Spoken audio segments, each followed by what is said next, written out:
Queridos irmãos do Senhor, nós vamos neste momento ouvir a pregação da palavra de Deus, não é? Estaremos ouvindo uma pregação no Salmo 103. Eu queria fazer a leitura do Salmo 103, do verso 15 ao 22, na verdade. Salmo 103, o verso 15 ao 22. Os irmãos lembram que eu já preguei nesse salmo, porém a ênfase não era nesses versos, não é? Eu preguei e dei ênfase até o verso 13, aliás, o 14. Mas agora vamos ler do verso 15 ao 22. Diz bem assim a palavra do Senhor. Salmo 103. Quanto ao homem, os seus dias são como a relva, como a flor do campo, assim ele floresce. Pois soprando nela o vento desaparece, e não conhecerá daí em diante o seu lugar. Mas a misericórdia do Senhor é de eternidade a eternidade sobre os que o temem, e a sua justiça sobre os filhos dos filhos, para com os que guardam a sua aliança e para com os que se lembram dos seus preceitos e os cumprem. Nos céus estabeleceu o Senhor o seu trono, e o seu reino domina sobre tudo. Bendizei, ó minha alma, bendize ao Senhor todos os seus anjos, valorosos em poder, que executais as suas ordens e lhe obedeceis a palavra. Bendizei ao Senhor todos os seus exércitos, vós ministros seus, que fazeis a sua vontade. Bendizei ao Senhor, vós todas as suas obras, em todos os lugares do seu domínio. Bendize, ó minha alma, ao Senhor. Esse é o texto da reflexão que nós temos hoje, irmãos, para podermos aprender mais sobre a palavra de Deus. Queridos irmãos, o Senhor Jesus Cristo, qual é o assunto do momento? Qual é o assunto que tem levado pessoas o tempo todo a assistirem reportagens, a comentar, a falar sobre? Qual é o assunto, extremo e urgente que nós estamos ouvindo o tempo todo? Qual é a grande notícia que nós temos no mundo, nesses dias? É a notícia sobre a epidemia, ou na verdade a pandemia, do coronavírus. E na verdade o mundo inteiro está perplexo, em alerta, por causa, deste vírus. Muitas reportagens são feitas todos os dias. O tempo todo pessoas falam sobre isso, porque na verdade, o número de pessoas que já foram contaminadas é bastante, é muito grande, sem contar as pessoas que já morreram por causa disso. Então estamos diante de uma situação que realmente deixa as pessoas em alerta, não é? É assim que vivemos. E precisamos, diante de tudo isso, diante dessa verdadeira calamidade que o mundo tem vivido, irmãos, compreender bem o que está acontecendo, para que não venhamos subestimar o vírus, porque eu sei que muitas pessoas subestimam e zombam até, do poder, da eficácia desse vírus, mas também para não superestimá-lo. Nós não podemos nem subestimar o vírus, como também não podemos superestimá-lo. Ou seja, precisamos de equilíbrio para saber como agir e até o que pensar sobre o que já é chamado de verdadeira pandemia. Acredito que todos vocês estão acompanhando então os noticiários e se atualizando sobre o coronavírus, o que é muito bom estar informado sobre isso. Mas ouvir também nos noticiários e pessoas dizendo que há no mundo agora uma pandemia, às vezes não ajuda muito, porque ouvir essa palavra, pode causar temor, pode desanimar as pessoas, E, pelo contrário, não apenas trazer informação, para que as pessoas possam se precaver, muitos podem olhar para tudo isso, e ouvir essa palavra e os noticiários acompanhando e ficarem completamente desesperados. Há pessoas que acabam tendo, na verdade, um medo apocalíptico do que está acontecendo agora em nosso mundo. E isso é um pouco estranho, Alguns podem dizer que é um certo exagero e realmente existe. Há muitas pessoas que estão superestimando o poder do vírus. Na verdade, então, se vocês olham, por exemplo, na internet, vão perceber que incontáveis vídeos estão sendo produzidos e postados no YouTube, no Facebook, no Instagram e no WhatsApp também. Pessoas estão compartilhando o tempo todo, vídeos que abordam esse vírus. E muita informação, ao mesmo tempo que muita desinformação é transmitida, e isso tem causado confusão em muitas pessoas. Algumas igrejas já fecharam suas portas, para receberem pessoas, porque justamente igrejas são lugares que aglomeram pessoas. Nós também tomamos a mesma atitude aqui. O comércio também está sendo abalado por causa disso, não é? E até aí tudo bem. Nós temos que nos cuidar mesmo, faz parte. Toda a prevenção é necessária para evitar mais baixas, não é? Mas como já é de costume também, nós sabemos que isso é comum para vários assuntos. Há muitos líderes ou pseudo-líderes na internet que estão ensinando, dizendo que o fim do mundo chegou. Agora chegou o apocalipse. Agora chegou o fim do mundo. E inclusive até questionando pastores de comunidades cristãs, não é? Questionando sobre por que eles não estão pregando que Jesus Cristo vem amanhã. Ou seja, eles querem que os pastores preguem essa vinda iminente de Jesus Cristo para amanhã, para ontem, na verdade. Dizendo que praticamente o coronavírus é um sinal específico da volta de Jesus Cristo. E essas pessoas então não estão cooperando, não é, com informação saudável, não estão ajudando as pessoas a entenderem bem, não é, o potencial desse vírus e até combater. Isso realmente é uma coisa ruim. Se vocês forem observar na internet, como estou observando já há 2 semanas, não é, sobre o coronavírus, vão perceber que muitas pessoas estão tratando essa pandemia como sendo algo semelhante ao filme Guerra Mundial Z. Para quem já assistiu esse filme, não é? É um filme que fala sobre uma contaminação vírus, não é? Um vírus zumbi. Ou então como o filme Invasão Zumbi. E algumas pessoas acabam falando sobre o coronavírus como se fosse o próprio T-vírus, não é? Esse vírus fictício da franquia Resident Evil. Ou seja, nós percebemos que muitas das informações que as pessoas têm transmitido por aí, não é, são fake news, são invenções, são a tentativa de criar histeria no meio do povo, não é? E tudo isso é ruim, na verdade. Nós não podemos subestimar o vírus. Apesar de tudo isso que estão fazendo, nós não podemos subestimar, não é, o vírus, pois existem muitos casos de contaminação, não é, e de mortos. E o problema do vírus não atinge somente a área da saúde. Nós sabemos, irmãos, que a economia também é prejudicada. As fronteiras são fechadas, as medidas de precaução pelos estados, pelos governos, pelos países, não é, são rigorosas para evitar a proliferação, não é, do vírus, e isso tem um abalo muito grande no mercado, na economia. E em algum momento isso também vai chegar à nossa casa, ao nosso bolso. Ou seja, as consequências, não é, desse vírus são grandes, não é? São abalos sociais e econômicos muito grandes também. Nós temos que pensar sobre isso, não é? Nós não podemos então subestimar o poder, a ação, não é, desse vírus. Por isso o mundo está em estado de emergência. Porém, irmãos, também nós não devemos superestimar o coronavírus, tratando como se esse vírus fosse a própria extinção da humanidade, como alguns, não é, agitadores da internet acabam retratando, causando um desgaste emocional muito grande. Essa ignorância e essa falta de informação, esse sensacionalismo que muitos têm propagado, está causando um desgaste emocional muito grande em muitas pessoas e um desespero que é desnecessário às vezes. O coronavírus não é o pior vírus que já nos atingiu. Temos vários exemplos de pragas e pestes terríveis que atingiram a humanidade em tempos bem mais remotos, quando não havia, por exemplo, medicina avançada, não é, para tratar das doenças. E as pessoas morreram, lidaram com isso aí, não é? E ficaram sem saber o que estava acontecendo, não é? Em tempos remotos. Os irmãos podem observar, por exemplo, não é, o Ebola, não é, um vírus terrível que se alastrou muito pela África e matou muita gente. Talvez seja necessário lembrar de uma situação histórica, não é, algo que aconteceu no mundo que realmente abalou o mundo na época. Quem já ouviu falar, por exemplo, da Yersinia pestis, ou então a conhecida peste negra? Essa contaminação chegou aos portos da Europa na Idade Média. E no início ficou somente ali nos portos, mas depois se espalhou pelo ar e boa parte da população foi atingida e proliferou então essa contaminação, essa doença, não é? E é isso que aconteceu naquele período. Os sintomas, não é, dessa doença, dessa peste negra, para vocês terem uma ideia, eu estou falando isso para poder fazer uma comparação disso que nós temos como uma pandemia hoje, que é o coronavírus, comparando com a peste negra para vocês perceberem a grande diferença, não é, do terror que aconteceu naquele período.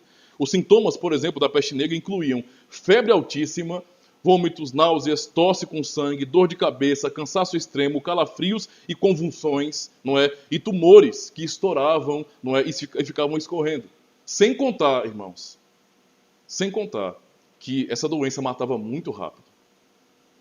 Entre 1347 a 1351, a doença, a peste negra, dizimou metade da população europeia. Vejam que coisa terrível que aconteceu, não é? Na Idade Média. A enfermidade se espalhou extremamente rápido entre as pessoas e no pico da epidemia, não é? No auge dessa epidemia, dizia-se, e olha a mentalidade das pessoas, o desespero que tomou conta do coração das pessoas, dizia-se que não havia pessoas vivas o suficiente para enterrar os cadáveres. O mundo chegou a esse estado na Idade Média. Metade da população europeia, não é, passou por isso, foi dizimada. Levou quase 200 anos, não é, para terem a quantidade de pessoas que tinham antigamente, que perderam nesse período, não é? E a questão todinha é, a humanidade sobreviveu a isso. Sobreviveu a isso. O coronavírus, embora não possamos subestimá-lo, temos que levar a sério e nos precaver, não chega aos pés, não é, da grande destruição que causou a peste negra. Não precisamos, então, superestimar o coronavírus e tratar como se fosse o fim da humanidade. Devemos, então, de forma responsável, nos prevenir, evitando aglomerações, não é, se por acaso já há suspeita em nossa cidade, perto de nós, temos que ainda ser mais rigorosos nisso. E várias orientações pelo Ministério da Saúde, pelo governo, não é, estão disponíveis às pessoas, não é, sem contar todo o incentivo dos médicos para que nós venhamos fortalecer o nosso sistema imunológico, tomando vitaminas, nos alimentando direitinho, não é, para proteger a nós e as nossas famílias. Isso é muito importante e deve ser obedecido para o bem comum, irmãos. Qualquer atitude contrária a essa é irresponsável e nós temos que ser responsáveis. Mas entendendo todo esse quadro, diante dessas circunstâncias, não é, que abalam o mundo, que pode melhorar ou piorar, nós não temos o controle disso, qual é a perspectiva cristã de tudo isso? Não é? Como você cristão tem lidado com as notícias sobre o coronavírus? Você tem ficado ansioso e apavorado por causa dessa nova ameaça, disso que está acontecendo agora? Você tem descansado, então, na ideia, por exemplo, de que nós mesmos, a humanidade, podemos resolver este problema e qualquer problema que vier à frente? Afinal de contas, o que é o coronavírus? É uma maldição divina? É juízo de Deus? Ou é só fruto da responsabilidade humana, das consequências, não é, dos atos humanos? Temos que pensar sobre isso. No sermão dessa noite, eu quero falar sobre o Deus que é soberano sobre nossas calamidades. Temos que pensar nessa situação. O texto que nós lemos, não é, eu já tinha pregado anteriormente, mas a ênfase agora é nos versos 15 a 22, não é? E eu escolhi esse texto justamente porque, dentre tantos textos, não é, que são importantes e podem nos servir muito para expor a soberania de Deus sobre nossas calamidades, não é, sobre tudo neste mundo, eu escolhi esse texto porque, primeiro, esse texto mostra a fragilidade humana, não é? Mostra a misericórdia de Deus para com o seu povo e também declara a sua soberania absoluta sobre todas as coisas. Então nós temos aí 3 lições importantes para aprender nesse texto. A primeira parte, então, é nossa fragilidade diante das calamidades, nossa fragilidade como seres humanos. O texto que lemos nos mostra exatamente o que somos, irmãos, diante de Deus. Nos mostra que não somos grandes como imaginamos, porque embora tenhamos sérios problemas com a soberba e sejamos tantas vezes altivos, nossa estrutura, nossa natureza criada nos mostra, não é, a verdade da qual não podemos fugir. Nos mostra o nosso lugar na criação, na existência. Nós somos criaturas limitadas que dependem em tudo. Não é em algumas coisas, não. É em tudo da providência e misericórdia de Deus. Nós funcionamos pelo poder de Deus. Sem o poder de Deus, sem a sua providência, nós nem sequer podemos respirar. Nós respiramos o ar dele. Nós estamos vivos e funcionando por tudo aquilo que ele fez em nós, por como ele nos criou. Tenho certeza que, então, essa visão que nos mostra fracos não é uma visão tão admirada pela maioria das pessoas. A verdade é que nós gostamos de nos sentir fortes e superiores, invencíveis. Gostamos de dizer isso de nós mesmos, não é? Que nós podemos. Gostamos de ídolos, tanto de nós mesmos, como de outros, em quem podemos, de repente, confiar, depositar esperança, quem admiramos. Porém, a palavra de Deus, irmãos, nos fala a verdade da qual nós não podemos fugir. Nos fala sobre a temporalidade, sobre a fragilidade de nossa vida. Pode ser humilhante para nós ouvir que somos frágeis, quando nos sentimos tão fortes e capazes, mas somos confrontados com a realidade de nossa finitude. O texto nos diz que nós somos comparados à relva ou como a flor do campo. É o que o texto do Salmo 103 nos ensina, não é? Florescemos, mas não resistimos, não é, ao tempo, ou como no exemplo que nós temos no Salmo, como a flor ou a relva, não resistimos aos fortes ventos. Estamos em um momento fortes e bonitos, não é? Soberbos pelo vigor de nossa vida, mas em outro momento simplesmente não estamos mais, desaparecemos. E essa é a brevidade da vida, é a morte que tanto nos humilha neste mundo. Acredito que cada pessoa no mundo convive diariamente com essa fragilidade, porque nós somos assim. E mais cedo, irmãos, ou mais tarde, as pessoas que não aceitam essa verdade e que acham que o ser humano é tão forte assim, vão ter que lidar com isso. Porque ninguém pode escapar da morte. Nós não podemos fugir dela. E no presente momento, o mundo já está vivendo isso. Essa é a realidade, não é? No presente momento, o mundo vive essa situação terrível que expõe a nossa fragilidade. Pois um vírus, uma doença, está tirando a paz das pessoas. Estado de alerta, pandemia, cientistas e médicos que estão trabalhando de dia e de noite para encontrar uma solução, para neutralizar a ameaça presente. Governos em crise, pelos abalos sociais e econômicos causados direto ou indiretamente por causa dessa contaminação. A realidade, então, irmãos, é confrontadora. Não é um vírus tão violento, não é um tipo de doença que devasta milhões, não é, de maneira rápida demais. Algumas pessoas, alguns milhares na verdade já foram mortos, morreram por causa desse vírus. É um vírus com limitações de ação, nós sabemos disso, que prejudica apenas pessoas que realmente são vulneráveis, pessoas idosas, pessoas que estão doentes, que têm alguma doença crônica, que estão com um sistema imunológico baixo. Esse vírus tem uma limitação em sua ação. E mesmo assim, estamos em desespero, porque já temos muitas fatalidades e estamos quebrando a cabeça todos os dias à procura, não é, de uma solução para isso. Imaginem a pressão que esses que são responsáveis, que são líderes, não têm em tentar achar uma solução para este problema. Há tantos desesperados que já pensam no fim do mundo. Em países com um número maior de idosos, a calamidade é gritante. E nós temos observado nos noticiários isso o tempo todo. Cidades populosas como São Paulo, por exemplo, não é, está vivendo realmente um caos. Não é? É estranho até você ver uma cidade como aquela parada. Para quem conhece São Paulo sabe que a cidade não para. E agora está quase que um deserto ali.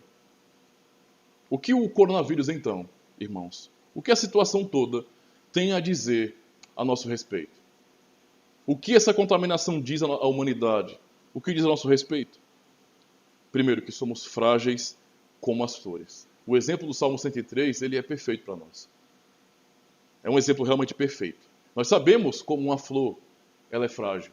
Se você vai até uma região onde tem mato e tem flores, não é? Você pega uma flor em sua mão e você percebe como ela é frágil. Qualquer forcinha a mais você consegue arrancar uma pétala, você consegue matar aquela planta. Nós somos frágeis e o Salmo, ele expressa muito bem a nossa fragilidade assim. E é isso que essa doença de agora tem demonstrado, que nós somos frágeis e incapazes, somos fracos. E essa é a nossa estrutura, como no verso 14 nós lemos, nós somos pó. Não é? Nós somos pó. Essa é a nossa estrutura. Mas quantas vezes isso não já foi demonstrado na humanidade, irmãos? Quantas vezes a humanidade não teve que lidar com situações assim, de doenças, não é? Com manifestações da natureza como terremotos, tsunamis, não é? Que deixaram a humanidade completamente impotente. Não é? Guerras e tantas coisas que deixaram o mundo completamente perplexo.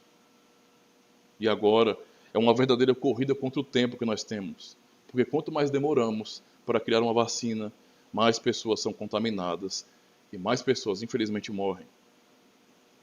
E a situação é a seguinte, irmãos. A ameaça é para todos.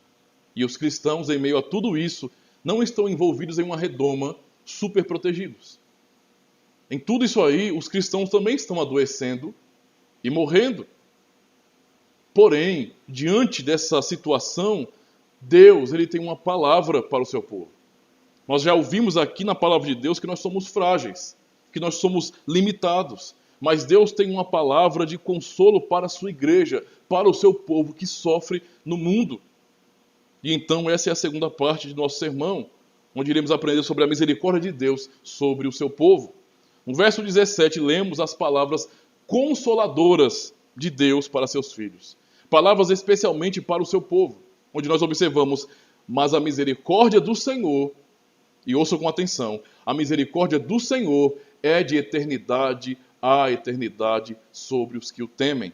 Diante de nossa fragilidade, então, Deus, nos vendo em nosso desespero, pois conhece a nossa estrutura e sabe que somos pó, nos dá uma palavra de consolo, quando reafirma sua misericórdia sobre os que o temem, isto é, seu povo, sua igreja. E é importante destacar que a igreja, nesse texto, o que nós aprendemos aqui, é o alvo do amor pactual de Deus. E, na verdade, como nós observamos no próprio texto, essas palavras são dirigidas única e exclusivamente para o povo de Deus que está no mundo, para a sua igreja. Quando o Senhor, irmãos, diz que sua misericórdia é sobre o seu povo, está com isso falando de seu amor. Falando do seu amor, em verdade. Ou seja, diante de nossas limitações e fraquezas, o amor de Deus por nós não muda. Permanece intacto, firme, inalterável. Ele afirma um amor que está completamente além, um amor que não se acaba com este mundo ou com o nosso corpo. Um amor que não segue a brevidade de nossa vida, que não é finito como nossa vida aqui, mas um amor que é infinito, pois vai além. Como o texto diz, a misericórdia do Senhor, e em algumas traduções, como a NVI, o seu amor leal é de eternidade a eternidade para com o seu povo. E percebo como isso é importante para nós, irmãos. Diante da calamidade em que nos encontramos, muitos podem, e eu sei que até perguntam, onde está Deus? Diante de tudo isso, que Deus de amor é esse que permite tanta desgraça no mundo assim? Acredito que durante todas as catástrofes, não é? Todas as guerras, todas as epidemias que já sofremos aqui neste mundo, como humanidade sempre houve angústia e falta de esperança por causa disso. Sempre houve aqueles que questionavam a Deus, não é? Que perguntavam onde Deus está diante de tamanha situação. E eu digo aos irmãos que até mesmo os filhos de Deus na história choraram e ficaram perplexos e angustiados. Tomo como exemplo o profeta Jeremias, porque eu estou usando a palavra do Senhor para isso, para demonstrar que nós que às vezes choramos e ficamos preocupados, não somos unânimes nesse desespero. Nós somos fracos mesmo. Por isso o Senhor nos dá a palavra de consolo. Observando o exemplo do profeta Jeremias, em Lamentações, capítulo 1, verso 16, ele disse, veja a oração, ouça a oração desse profeta. É por isso que eu choro. As lágrimas inundam os meus olhos. Ninguém está por perto para consolar-me. Não há ninguém que restaure o meu espírito. Meus filhos estão desamparados porque o inimigo prevaleceu. Essa descrição, esse lamento de Jeremias, é em ver Judá sendo levada em cativeiro para a Babilônia. Uma calamidade, um sofrimento terrível. E o profeta chorou, amargurou ali.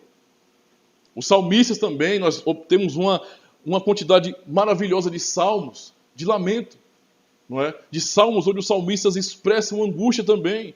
No Salmo 74, verso 1 e 2, nós lemos: por que nos rejeitaste definitivamente, ó Deus? Olha a pergunta do salmista. por que nos rejeitaste definitivamente, ó Deus? Por que se acende a tua ira contra as ovelhas da tua pastagem? Lembra-te do teu povo que adquiriste em tempos passados, da tribo da tua herança que resgataste, do monte Sião, onde habitaste. A oração do salmista é uma oração de tristeza, onde ele pergunta: Senhor, será que o Senhor vai nos rejeitar? Será que o Senhor vai nos deixar perecer? Será que vamos sucumbir diante de nossos inimigos? Será que o Senhor não vem em nosso resgate? Será que o Senhor vai derramar a sua ira sobre nós? E então o salmista, ele roga a Deus: lembra-te, Senhor, do povo que adquiriste em tempos passados. Lembra da tua igreja. Lembra do povo que o Senhor comprou, não é? Da tribo da tua herança, que o Senhor resgatou do monte Sião, onde o Senhor habita. O que o salmista então está orando é justamente isso. Orando pela igreja, orando para que o Senhor se lembre do seu povo. Não é? Pois nós podemos aprender com isso então, que ouvir do Senhor que Ele tem misericórdia de nós é algo importantíssimo. É algo necessário, indispensável. Se nós não pudermos ouvir acerca da misericórdia de Deus em sua palavra, como nós estamos observando aqui, a nossa alma desfalece. Nós não aguentamos. Se não ouvirmos de Deus, não é? Se não ouvirmos Ele dizer que nos ama e que tem misericórdia de nós, nós não suportamos. Olhar para a nossa própria vida, para a nossa fragilidade e pequenez, como crentes neste mundo, como pequenos, não é? Deve nos fazer clamar ao Senhor e confiar que Ele agirá com misericórdia. O que aprendemos neste salmo? Para aprendermos com isso a bendizer ao Senhor, é que por mais que sejamos fracos, Deus não abandona seu povo amado. Isso é uma verdade que nós temos que guardar em nosso coração.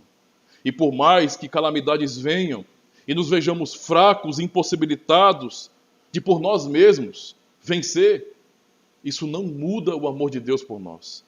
E essa é uma segurança que nós temos nas palavras do Senhor. Aprendemos primeiro sobre a nossa fragilidade. Aprendemos também sobre a misericórdia de Deus revelada sobre a sua igreja. Como isso é importante para nós? Reconhecer que o Deus Todo-Poderoso, que o Senhor, Ele revela a sua misericórdia, Ele promete misericórdia para a sua igreja. Nossa terceira parte, então, já caminhando para o fim, iremos aprender sobre a soberania de Deus sobre todas as coisas. Porque é isso que o verso 19 nos ensina, quando o Senhor diz: o Senhor estabeleceu o seu trono nos céus, e como rei domina sobre tudo o que existe. Veja, temos a exposição de nossa fragilidade, temos a promessa da misericórdia de Deus sobre o seu povo. Misericórdia, justificação, salvação para os filhos da aliança. Mas também temos o Senhor declarando a sua soberania, não é? E é isso que o Senhor faz. Ele diz que Ele é soberano, é o rei que domina sobre tudo que existe. E qual é o consolo, então, de saber que Deus é soberano e que Ele domina em tudo que existe? Como é que nós podemos ser consolados por saber disso, por confessar essa verdade? Em que nos ajuda saber que Deus é o Rei, o Todo-Poderoso, e que tudo está debaixo do seu domínio? Nós podemos, então, por causa dessa verdade, confiar, irmãos, que Deus não está distante de nós em nossas calamidades. Podemos confiar que Ele não vira as costas sem se importar com o nosso sofrimento. E que, como soberano que é, não perde o controle de nada. Não é? Nós perdemos o controle. Somos nós os desesperados. Nós é que ficamos angustiados e com medo, mas o Senhor não perde o controle de nada. Deus domina sobre tudo que está debaixo de sua autoridade, tudo que existe. As epidemias que já nos fizeram desesperar não deixaram Deus preocupado como se fosse algo difícil para Ele resolver. Então, o nosso alarme, os nossos gritos, os nossos clamores, não são, nesse sentido, repetidos por Deus. Deus não age assim, porque Ele tem todo o controle. A humanidade incrédula, então, trata tudo o que acontece como mero acaso, como algo impessoal. Pensam, por exemplo, no apocalipse da humanidade como um mero acidente, ou como simplesmente a destruição causada pelo próprio ser humano. Essa não é, porventura, a ilusão científica, não é? Que não passa de uma ficção. Já repararam na quantidade de filmes que existem, irmãos, sobre o fim do mundo, não é? Tem tantos filmes apocalípticos, tantos filmes, com abordagens diferentes, não é?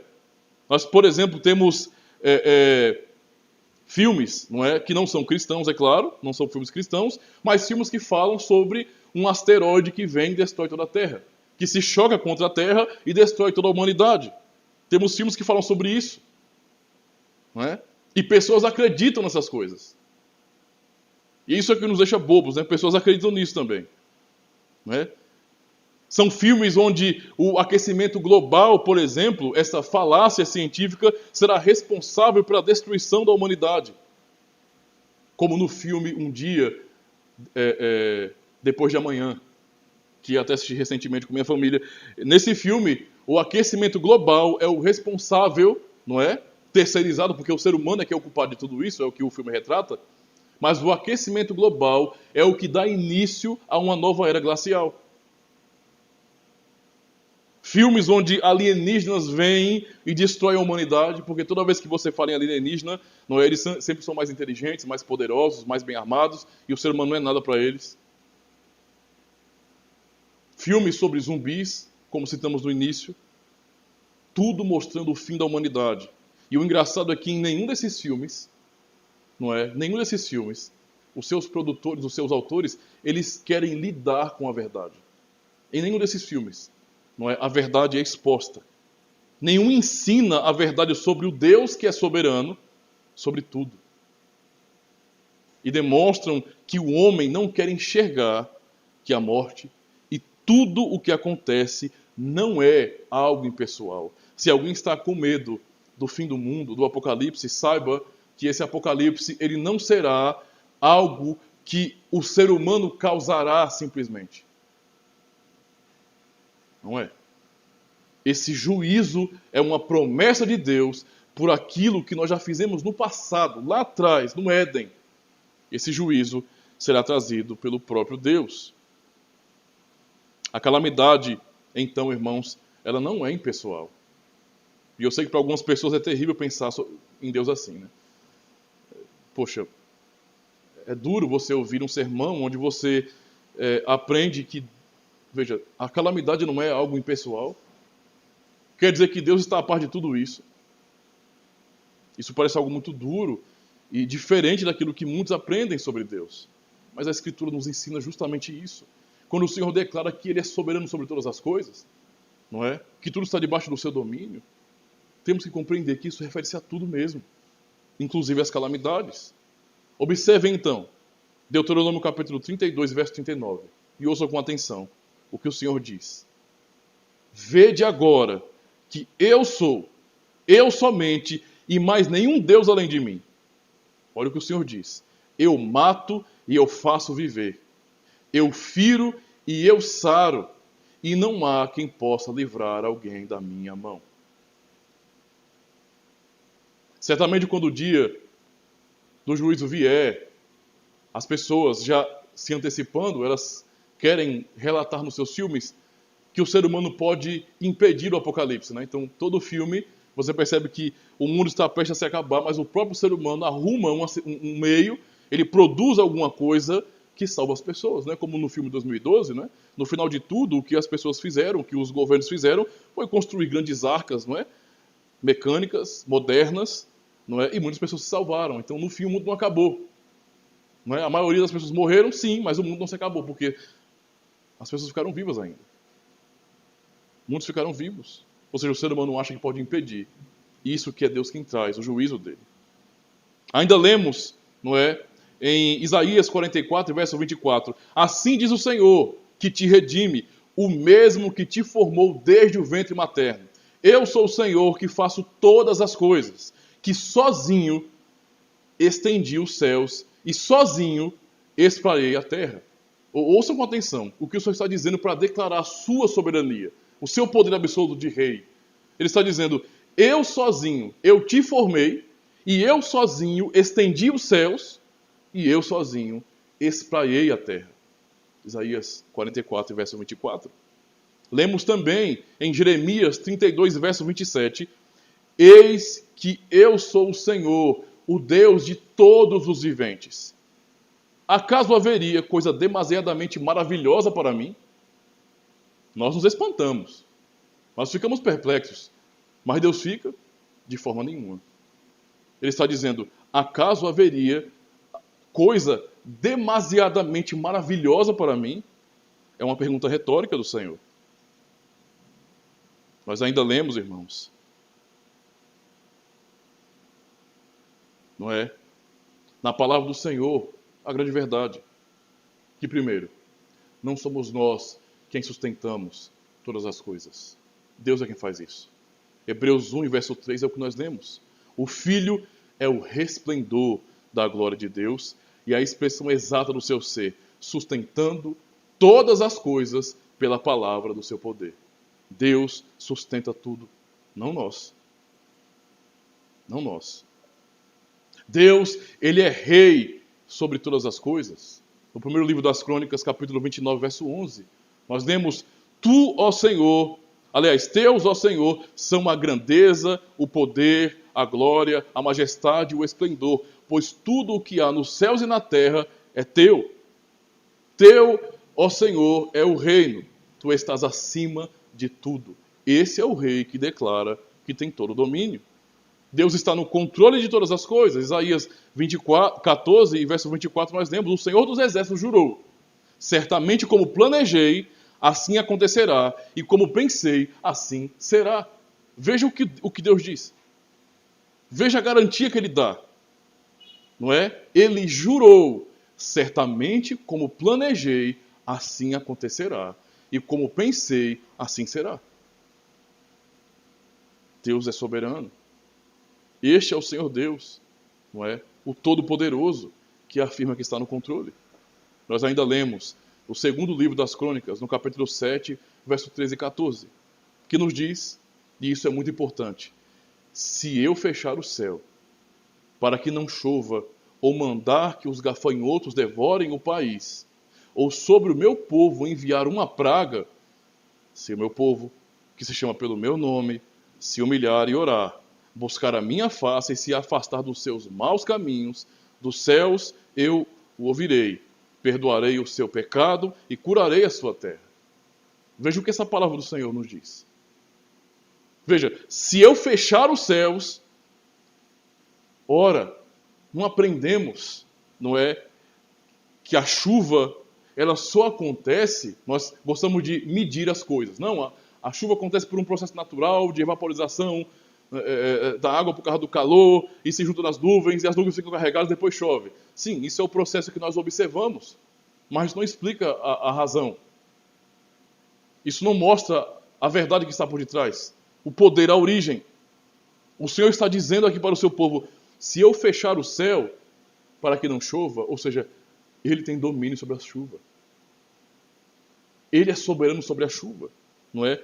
Ou mandar os gafanhotos devorarem o país, ou seja, Ele é soberano sobre os animais, sobre toda a vida. Inclusive o que ele está dizendo aqui é que Ele pode mandar nos gafanhotos. Ou seja, Ele está explicando para o seu povo o que não parecia ser um problema para eles, parece ser um problema hoje para nós, não é? Mas para eles não era um problema. O que ele está dizendo para o seu povo é que sou eu quem faço chover e sou eu quem cerro os céus para que não chova. Sou eu quem dá saúde à terra para que produza alimento e vocês sejam fartos, como também sou eu, não é, que impeço chuvas, que trago gafanhotos sobre a terra para consumir tudo que vocês plantaram, para que haja fome. E ele fala mais.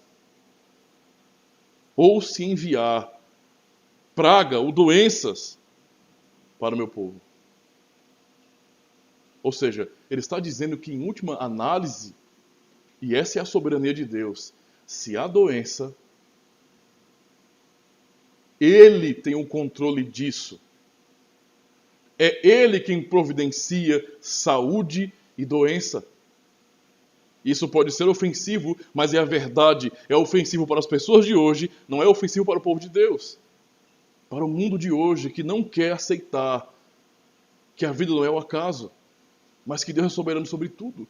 Ele está dizendo, se eu enviar praga, e então ele começa com essa outra parte dizendo, se o meu povo, diante de tudo isso, que se chama pelo meu nome, ou seja, a sua igreja, se humilhar e orar, e buscar a minha face, e se afastar e se converter dos seus maus caminhos, então ouvirei dos céus, perdoarei o seu pecado e sararei a sua terra.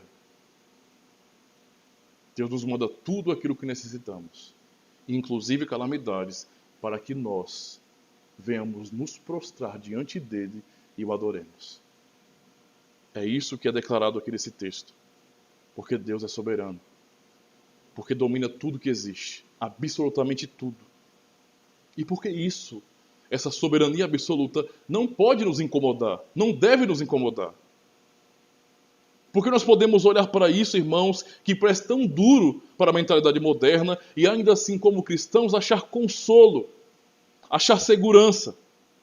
Porque este Deus, que se revela como todo-poderoso, que manda na chuva, que manda nos animais, que providencia tudo o que é necessário, esse Deus todo-poderoso é o nosso Deus.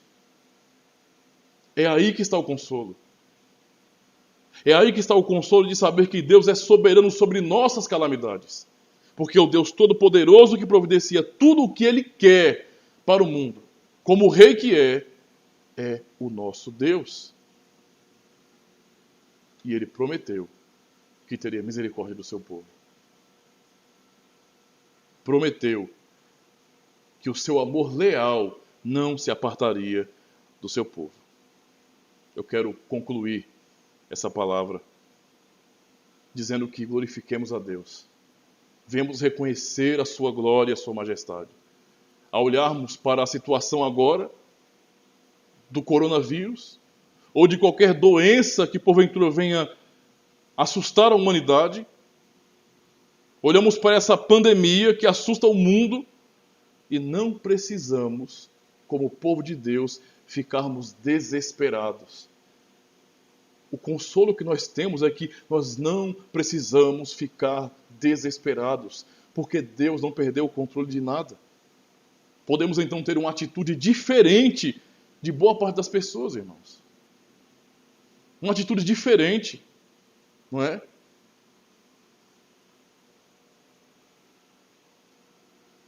Podemos saber que o que está acontecendo, o que já aconteceu, o que vai acontecer, não são acidentes impessoais.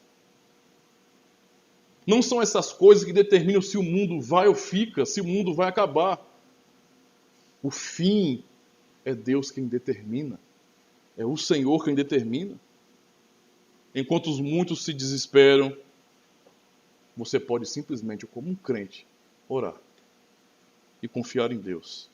Orar sinceramente ao Deus que tem todo o domínio. E orar de uma maneira íntima, como um filho do Senhor. Como um filho recorre ao seu pai, você pode orar ao Deus Todo-Poderoso. Porque o soberano cuida de você. O Deus soberano sobre tudo é o teu Deus. É o Deus da igreja. O Senhor que jamais abandonará o seu povo. E essa grande bênção que nós temos hoje, o nosso grande consolo no dia de hoje, no dia da calamidade, é saber que nós podemos fazer isso agora, tendo paz em nosso coração, porque o nosso Senhor Jesus Cristo conquistou para nós essa intimidade paternal com Deus.